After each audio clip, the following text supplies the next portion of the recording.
Ratua bus and minibus কল্যাণ সমিতির সম্পাদককে প্রাণী মারার হুমকির অভিযোগ মালদা জেলা তৃণমূল কংগ্রেসের সভাপতি আব্দুর রহিম বকশির জামাইয়ের বিরুদ্ধে। ঘটনায় থানায় অভিযোগ জমা নিতে অস্বীকার পুলিশের। অভিযোগপত্র জমা না নেওয়ায় থানার সামনে বিক্ষোভ সংগঠনের সদস্যদের। জেলা তৃণমূল সভাপতির জামাইকে গ্রেপ্তারের দাবিতে অনির্দিষ্টকালের জন্য রতুয়া মানিকচক মালদা রুটের সমস্ত বেসরকারি বাস পরিষেবা বন্ধ। যদিও সমস্ত অভিযোগ উড়িয়ে দিয়েছেন তৃণমূলের জেলা সভাপতির জামাই শেখ আমিনুল। কটাক্ষ জেলা বিজেপির, সাফাই জেলা তৃণমূল কংগ্রেস শ্রমিক সংগঠনের। মালদাহের রতুয়া বাস অ্যান্ড মিনিবাস কল্যাণ সমিতির সম্পাদক উসমান গনি। তার অভিযোগ, তাদের সংগঠনের অভ্যন্তরীণ বিভিন্ন কাজকর্মের বিষয় নিয়ে গতকাল একটি কর্মসূচি করা হয়েছিল। বিভিন্ন সময় পথ দুর্ঘটনা ঘটলে বাসের চালক সহ কর্মচারীদের বিভিন্নভাবে সহযোগিতা করে মালিক কর্তৃপক্ষ। কিন্তু তৃণমূলের জেলা সভাপতির জামাই শেখ আমিনুল একজন বাস মালিক, তিনি কোনো রকম বাসের কর্মচারীদের সহযোগিতা করেন না। সেই বিষয়ে তাকে ফোন করা হলে তিনি বিভিন্ন রকম ভাবে মেরে দেওয়ার হুমকি দিয়েছেন। ক্ষমতার অপব্যবহার করে এই ধরনের হুমকি দিয়েছে জেলা সভাপতি জামাই বলে অভিযোগ সংগঠনের সম্পাদকের। তাই কর্মবিরতির ডাক দেওয়া হয়েছে। পুলিশ সুপারের দ্বারস্থ হব যদি ব্যবস্থা না হয়, মুখ্যমন্ত্রীর দ্বারস্থ হওয়ার কথা বলছে সংগঠনের সম্পাদক। গোটা অভিযোগ প্রসঙ্গে জেলা তৃণমূল সভাপতির জামাই তথা বাস মালিক শেখ আমিনুল জানিয়েছেন, গতকালকের সংগঠনের সভায় আমার সম্বন্ধে বিভিন্ন রকম মন্তব্য করেছেন সংগঠনের সম্পাদক। এই ধরনের মন্তব্য করেন তাকে কেবলমাত্র প্রতিবাদের ভাষায় কথাগুলি বলা হয়েছে।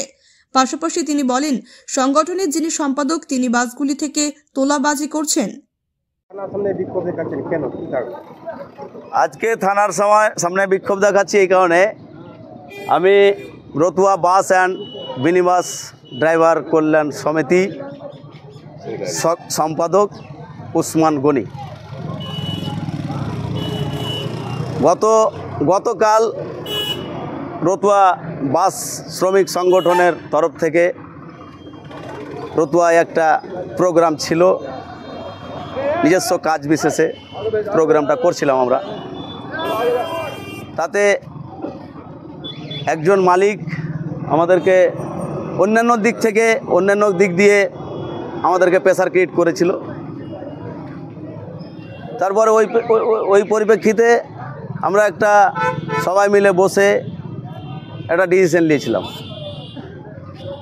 ঘটনা হলো, আমরা রাস্তাঘাটে বাস চলাই স্যার, বাস চালাতে গিয়ে দুর্ঘটনা ঘটে, অ্যাক্সিডেন্ট হয়, এটা হতেই পারে। যার জন্যে আমাদেরকে কিন্তু গভর্নমেন্ট লাইসেন্স দিয়েছে, কিছুটা ছাড় আছে। এবার মালিক পক্ষরা কিন্তু কেসগুলো হ্যান্ডেল করে, শ্রমিক যে যাবে হাজিরা দিতে তার কিন্তু কেসের পয়সাগুলো কিন্তু হ্যান্ডেল করে ওরাই।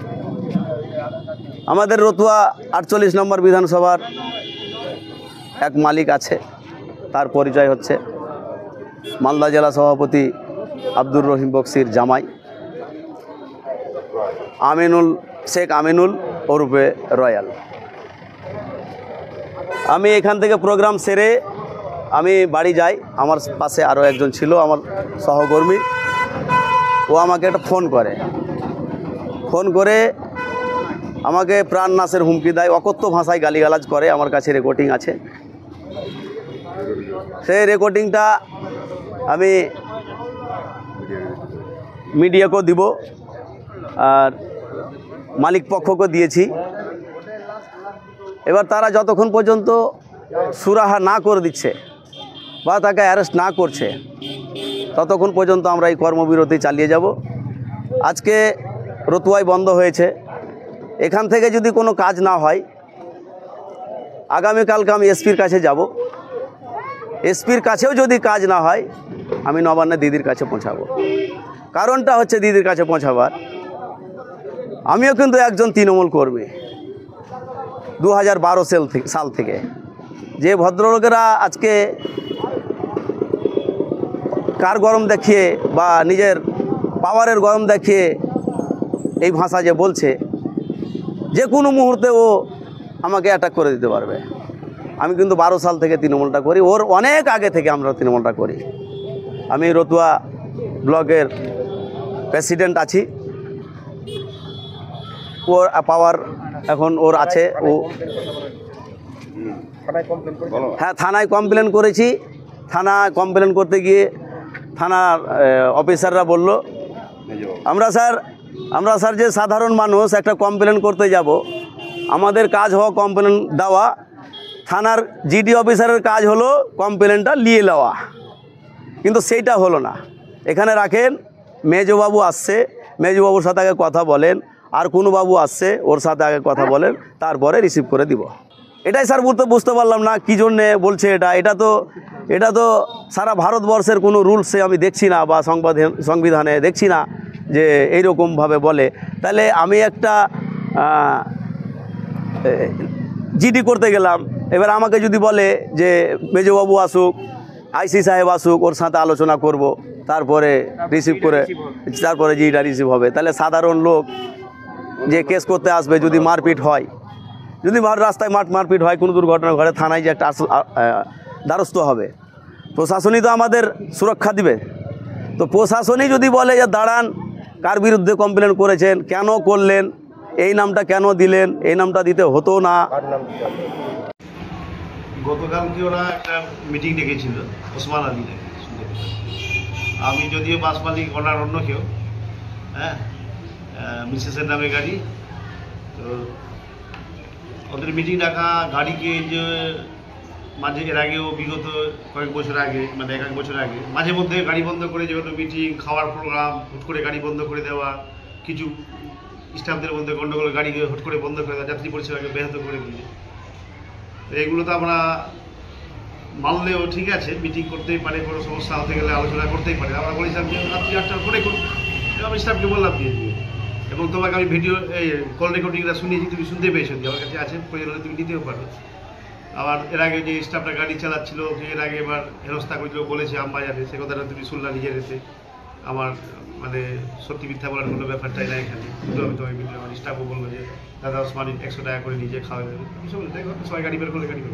কিন্তু গতকালকের মিটিংয়ে ওই ইন্ডিভিজুয়ালি শুধু আমাকে একাকি যে অ্যাটাক করেছে এভাবে কথার মধ্যে দিয়ে, আমি কনফার্ম হওয়ার জন্য আমাদের একজন সঞ্জয় মিশ্র বাস ওনার ছিলেন, ওনার সামনে আমি মোকাদ্দারের ভয়েস রেকর্ড করেছি দিয়ে, এবং তারপরে আমার একটা গাড়ির যে স্টাফ আছে জয়ন্ত, আমি জয়ন্তদাকে ফোন করি, ও বললো তুমি প্রতিবাদ করলে না, বলছে আমি বলেছি যে না আমরা গাড়ি চালাবো না কেন। তো ওসমান আলী এইভাবে আমাকে একটা 10 জনই 15 জনই 20 জনের মিটিংয়ে এইভাবে ইন্ডিভিজুয়াল আমাকে যে বললো এই কথাটা, আমি ওকে বলেছি তুমি বলার, তোমাকে এত বড় স্পর্ধা কে দিয়েছে, তুমি কেন বলছো আমাকে, তুমি বলার কে আছো, স্টাফের গাড়ি তুমি ওকে হ্যাকেল করার চেষ্টা করে, মানে করছো, ব্যাহত করছো যাতে গাড়ি না চালায়, কেন তোমার এই আছে যে প্ররোচনা আছে। তো তুমি যে এই কথাটা বলেছো, তুমি আমার মুখের সাথে তোমাকে আমি মারতাম দিয়ে তোমার, আমি মুখে থাপ্পড় দিয়ে মুখ দিয়ে বলেছো, মারারি কাজ করেছো দিয়ে, তোমাকে পাইনি দিয়ে না, তোমাকে শেখাতাম, শিক্ষা দিতাম দিয়ে, তুমি একটা মিটিংয়ে একটা বলার তুমি কে আছো, তুমি তোমার মিটিংটা করে দিয়ে, আমরা তোমাকে যেভাবে এর আগে আমরা ঘর দিয়ে সাহায্য করি, ঘর থেকে আমার দেওয়া ঘরটা, একটা ঘরের ভাড়া ওখানটা হয়তো 10,000 টাকা মাস হলে তোমার মতো জায়গা, আগে 1.5 মাস 2 বছর থেকে আছে 2 লাখ টাকা ভাড়া হয়, ওদেরকে নানাভাবে সাহায্য করেছি, সোনাটুনাকে নিজের হাতে তৈরি করেছি দিয়ে। কিন্তু ওরা যে কথাটা আজকে ওসমান বলেছে মোটেই ঠিক করেনি একাকি দিয়ে, তার জন্য আরও স্টাফ আছে, বলবে রেকর্ডিং আছে দিয়ে, আরও অন্যান্য মালিক আছে, মালদার মালিকগুলো আছে। এর আগেও ওসমান বিগত দিনে কীভাবে বিশৃঙ্খলা করার সৃষ্টি করছে নিজেকে, না এখানে তোলাবাজি টাকা তুলছে দিয়ে, রতুয়াতে আপনারা গিয়ে দেখেন দিয়ে, ওখানে টাকা তুলে দিয়ে প্রত্যেক গাড়ি থেকে, কোথাও অল ওভার ওয়েস্ট বেঙ্গল থেকে ইন্ডিয়া অবধি কোথাও নেই যে রানিংয়ে কোথাও শ্রমিকরা টাকা এভাবে দিয়ে যায়, রেকর্ডিং সিস্টেম এটা করা, এটা আমরা মানতে পারছি না। আমাদের একটা ব্যবস্থা থাকলে আমরা দেখাশোনা করি দিয়ে, এটা প্ররোচনাতে সমস্ত কিছু ঘটনার মঞ্চ নিয়েছে ওসমান আলী। আপনি 3 সংগঠন আমাদের মালদাতে আছে, মালদা বাস owners minibus association, Gour Banga, Malda progressive, আপনি যে কোনো জায়গাতে আপনি জিজ্ঞেস করে দেখতে পারেন, ওসমান আলী সম্পর্কে জানতে পারেন। আমার নাম শেখ আমিনুল আলম, রয়্যাল বলে সবাই জানে, না ওনার বিশেষ। এই বিষয়টাতে আমাদের তরফ থেকে, আমাদের সংগঠনের তরফ থেকে কোনো শ্রমিক সংগঠন আমাকে এই বিষয়টা এখনও জানায়নি, না মালিক সংগঠনের পক্ষ থেকেও আমরা কোনো কিছু জানতে পেরেছি। আপনাদের মাধ্যমে যেটা আমরা জানতে পেরেছি তার মধ্যে দিয়ে এটাই আমরা বলবো যে এই ঘটনা দুঃখজনক ঘটনা, যদি এরকম কোনো ঘটনা ঘটে থাকে তাহলে আমরা পুলিশের কাছে আবেদন করব যে পুলিশ যাতে নিরপেক্ষভাবে তদন্ত করে এই বিষয়টার সুষ্ঠু সমাধান সেখানটাতে করে, এবং আমাদের যে দল তৃণমূল কংগ্রেস এবং দলের নেত্রী মমতা বন্দ্যোপাধ্যায়, আমাদের নেতা অভিষেক বন্দ্যোপাধ্যায়, তাদের সম্পূর্ণ নির্দেশ এখানটাতে আছে যে এইখানটাতে সে তৃণমূল কংগ্রেস কর্মী হোক আর যেই হোক, কেউ যদি কোথাও বাজে কাজ করে তাহলে সেই কাজকে কিন্তু দল কোনো সময় সেইখানটাতে তাকে সমর্থন করে না। তো সেইখানে আমাদের কেউ যদি এই ধরনের কাজ করে, কোনো প্রভাবশালী কারু যদি আন্ডারেও সে যদি থাকে, দল কিন্তু তাকে কোনো সময় তাকে সমর্থন করবে না। এবং যার কথা বলছেন আমাদের জেলা সভাপতি আব্দুল রহিম বক্সি, তিনি তার উদাহরণ মালদার মানুষ জানেন যে তিনি কোনোদিন কোনো অন্যায় কাজকে তিনি সমর্থন করেননি, এই ব্যাপারেও তিনি করবেন না বলেই আমাদের ধারণা।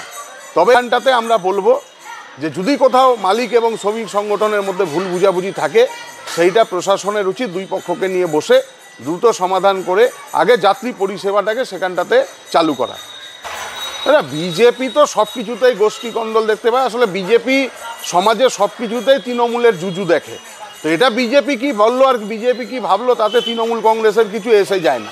কিন্তু আমাদের মালদা জেলার প্রশাসনের ওপরে আমাদের পূর্ণ আস্থা আছে।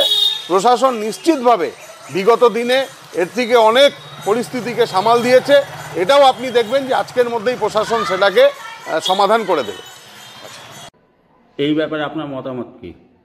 শুধুমাত্র জেলা তৃণমূল কংগ্রেসের সভাপতির জামাই বলে আজকে গোটা রতুয়ার মানুষকে সমস্ত রকম দুঃখ কষ্ট ভোগ করতে হচ্ছে, কারণ তারা কোনো গাড়ির পরিষেবা পাচ্ছেন না।